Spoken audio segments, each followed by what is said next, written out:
Well, hello and welcome back. Today, we'll just continue with all mods 9 to the sky. And what I want to do today is get started on automating the ore processing. So, because last time we made the crushing wheels, it makes it fairly simpler to go through here. So, first off, I need to figure out exactly what I'm going to do here and make it all up. So I got the crushing wheels and I've got a chest just to test to see how things are going to work out here. And yeah, it's just going to be, the idea is to be crushing the raw ores I'm going to be getting from the bees in the crushing wheel and then, well, processing the crushed ore after that. So first off, we'll place down the crushing wheels, make sure we have enough space in here to be able to place a, transport belt, conveyor belt underneath here to be able to transport the ores out from there. That's thinking, yeah, we can have it right there, or just put one extra further behind so it's coming out from beneath. Go out to about here and then down here, because my plan is to wash the ores to get the nuggets. That is a plan, at least for now. And that we're going to need some dried kelp to make the conveyor belts. So get enough to make 2 of those, connect these up in that order, and that'll work out. And now we need figure out how to get the belts actually running in the correct direction here. So first make up a couple of gears, see if get that working, but nah. So it kind of turns out I'm going to go for a gearbox here at the moment, because it's the easiest way to make it go at a right angle. So first off, making an andesite casing, get a couple more gears, add all those to that andesite casing, bang, get a gearbox, and that's how it should work, but it might not be running in the correct direction, but we'll find out. So get a few more gears, make another gearbox sort of thing so we can actually change the direction here. And we'll just connect it all up here, because there's no other real reason I need to be able to connect up straight to the gearbox. So run everything through here, and one belt's running the right direction, the other one is not. So I need to change up how this is going to run. So we can easily bring the shaft over here and plug it in and see that's still running the wrong direction. So we just use the gearbox to reverse the direction of rotation on that shaft, which works fairly well. So now we need the encased fan. So we need another andesite casing, which is fairly simple. Some iron plate mail, iron plates, and another, andesite alloy to be able to make the fan. Throw that all together in the shaft and we get ourselves an encased fan. And because we want to use water to wash it, we'll throw a trapdoor down here first and then put the encased fan here, and then grab a bucket of water from here easily and place it down in this empty spot here. So that will blow the water over onto the crushed ores to wash it, which works out fairly nicely. Now to get the ores out from wherever they're going to be, I want to make use of andesite funnels to be able to do this, or at least to store it back in. So first off, we'll get the andesite funnel here and figure out exactly where I'm going to place this down. So this is just going to be as a minor test here that, yeah, that should work out. But now, seeing that runs smoothly, just need to get the crushing wheels being powered, which takes a little bit, but I do come up with a way to do it, and that is going to involve using 3 big gear wheels here. So make 3 of those, place them down here, and then put one right there. And so as that, and we power this middle one here, and when that turns, the other 2 will turn in opposite directions, because it's not exactly simple, but do this, and I want to make sure they're going in the correct direction. So first off, try gear wheels, and that's going in the wrong direction. So we make ourselves another mechanical belt, which will allow me to get this running in the correct direction here. So that all works out, and now I just need to power the encased fan, which could be a bit of an annoyance, but we'll just see how this goes here. And I also need to be able to get it at a specific speed as well to be able to, because depending on the speed of the encased fan will depend how far the washing action will go. So I was thinking maybe I could use something to limit the speed, but I could technically make the precision mechanism, but it's just too big of a deal to go through to get that up and running. Because I have everything for that, but it's annoying. So let's go the easiest way, pull the belt out from here and shaft out from here, and then we'll just connect it up with via a couple of cogwheels here first to see if this will work the way I want to. So I need a large one and a normal one. I think, just double checking, yeah, the spacing should be fine. We put the large one here, and then we want to throw the small cogwheel here diagonally. And yeah, that's not fast enough. So I need to gear it up so we get faster speed, which means I need at least another set of large and small cogwheels. And then just figuring out exactly how I'm going to do this. So that's all well and good. But first, I need a bit of a more secure platform to actually work from. So grab some stone bricks, pull that out. And then the way I want to do the gearing up and down is, well, you want to have the small gears running the big ones. Because if you have the big ones running the small ones, no, you want the big ones running the small ones. Because if you go the other way, it will slow them down. So by setting it up like so, we see that we overload the system. So we just disconnect the mechanical craft from that, and that is enough to keep things running. And yep, that's pushing out the water far enough here, so that should wash things up nicely. So first of all, I want to test out, making sure things are working. I probably could use the zinc for that, but I want to go with some iron here because I'm going to need that as well. I've got plenty of iron, so it's not too big a deal. So get myself some raw iron here.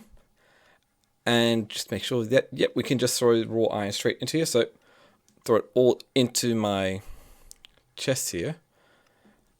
And yeah, there's two options. I could either smelt it or I could wash it.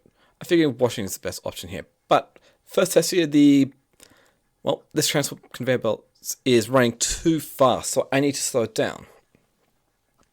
So to do that, I'm going to need to make another set of big and small gears here. And I want to drive the bigger gear from the smaller gear. And of course, because I need to actually change out where it is, we can do that. So figuring out how exactly I'm going to do this is annoying, but just by making another set of gears, we can slow it down even further, which kind of does work. Place it there and shaft them up, and you can see that's still running slow, so we'll just throw a gearbox in there to get running direct extraction. Out, just throwing the crushed iron ore in there, and we can see that, yes, that does work. It's a bit on the slower side, but hey, it works out nicely. So just move things across so we can actually have enough space here. And yeah, throw the chest back down and the andesite funnel to insert back in, and we can chest things out here, and that actually runs fairly nicely with the amount that's coming through here. Which it looks like the andesite funnel is not actually pushing out more than what can be processed. So that gets us nuggets and everything, which I could go on a bit more with create and actually just compress them down. But I'm just going to go the easy way and just make a bunch of compacting drawers with drawer controls to actually feed everything in. So that's all good. So now I need to be able to get the raw ores coming over, which isn't going to be too big of a deal. So I quickly go through and breed up like a bunch of iron bees and gold bees, which we've got plenty of. It didn't take too much. It's just catching a mason bee and then breeding up certain ones with the other ones. Me using crystalline bees, so it actually helped out fairly easy to be able to get all the stats I needed.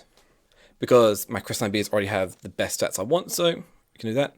Now I just need to make the beehives for them. So first off, we grab the feeding slab, which we also going to need some iron bars for the iron bees to pollinate to be able to get them. And yet, still just got this one last one which I was waiting for growing up.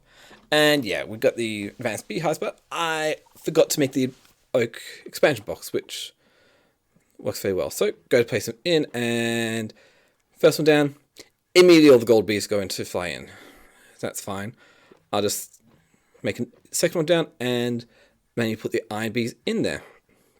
And throw the simulation upgrade in there as well, so they can actually, well, start making them. So that's all well and good.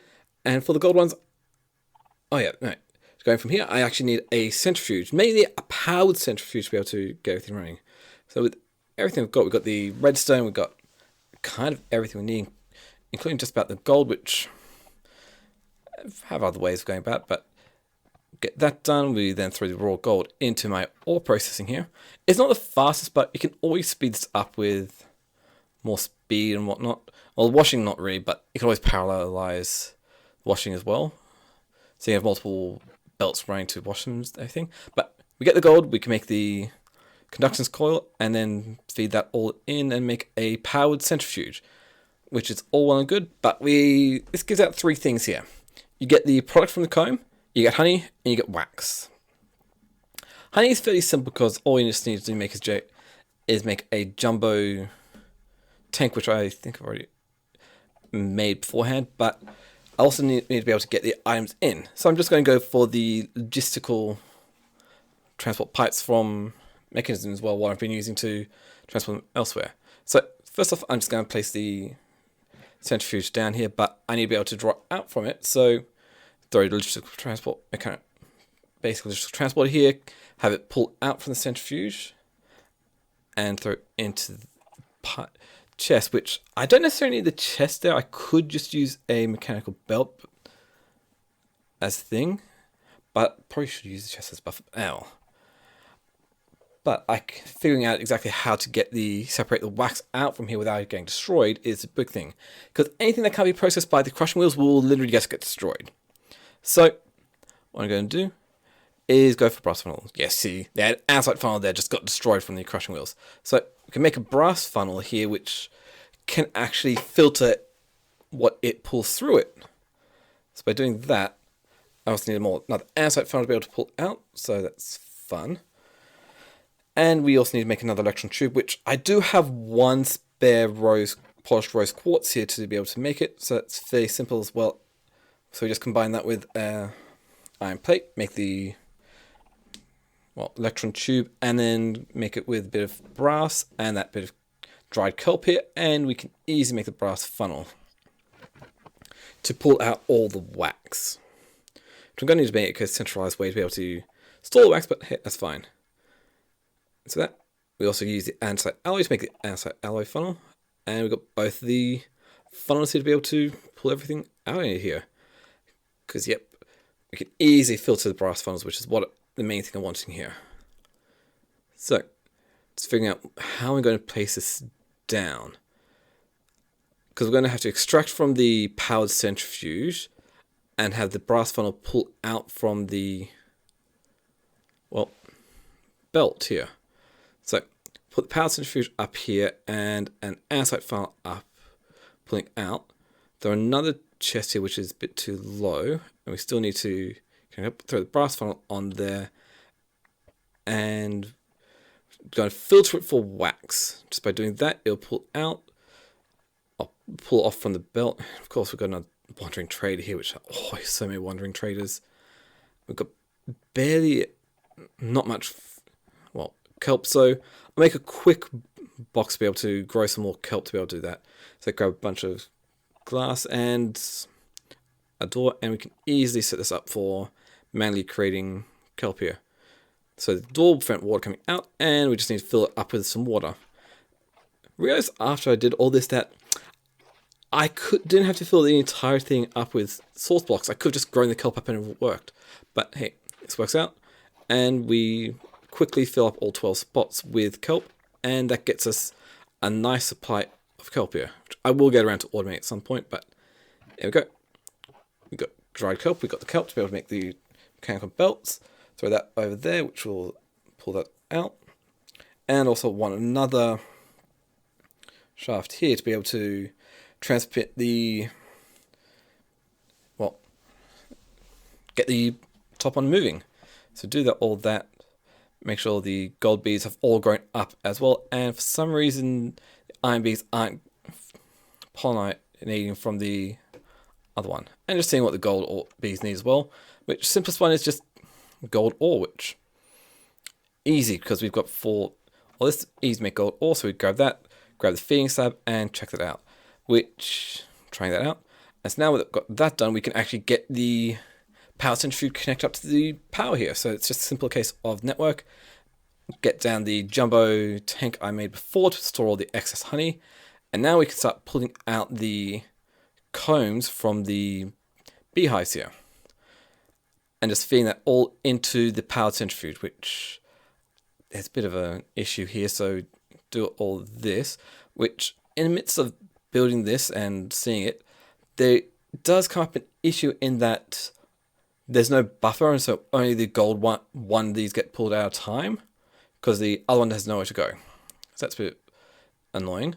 But we can see here, power centrifuge, everything's running. The wax is not being pulled out because I had lowered this down a bit to test it out. I just need to reverse the way of the brass funnel to actually pull out from there, and bang, that gets us the wax, and everything's actually running smoothly. That's all well and good. And now we just need, because I also did make the compacting drawers as well, we just need the drawer controller, which is a bit of a pain to make, but we've got everything we need. Just need another chest, some blocks of quartz, a repeater, comparator, and combine that all together, we get the compacting drawer. And yeah, it doesn't really work straight away because we need a linking tool to be able to connect it up. So we need to go through and make another linking tool, which means more drawers and a bunch of other things to be able to connect this all up here. And a bit more paper. But bang, get all that, diamond, gold, we get a linking tool, and we just need to add all these compacting drawers into the network here, which I had a bit of trouble with the controller because it wasn't quite worked out the way I wanted to, but because somehow I switched it over to, removal mode without being aware of that. Yeah, linking action removal. I need to switch this back over to adding, and which is annoying, but we do that, we get it switched back over to adding, and we can add all of them in. And so, just make sure we've got everything, and just make a simple drawer for the experience cubes to go in, and make sure that's linked up as well. And bang, we can see everything is running nicely and smoothly in here. And the thing is, with this way of doing this, I could add more range into the drawer controls wall and have all the drawers being connected up to the same network. So that works out, but we can see here that things are running smoothly, apart from the fact that the issue about earlier, the iron cone's not coming out. So it's fairly simple, we just add a buffer in here. So we just remove one of these pipes here, throw down the chest, and configure it for coming out. And we've got another wandering trader. But this all works out fairly nicely, got things running smoothly. Probably need to add a few more speed modules into the other power centrifuge, but everything's working smoothly. So it's probably a good spot to call the end of the episode here. So I'll call it the end of the episode here, so you can comment, like, subscribe down below. Really helps out with YouTube discovery and whatnot. And that. Thank you all for watching. Catch you all next time.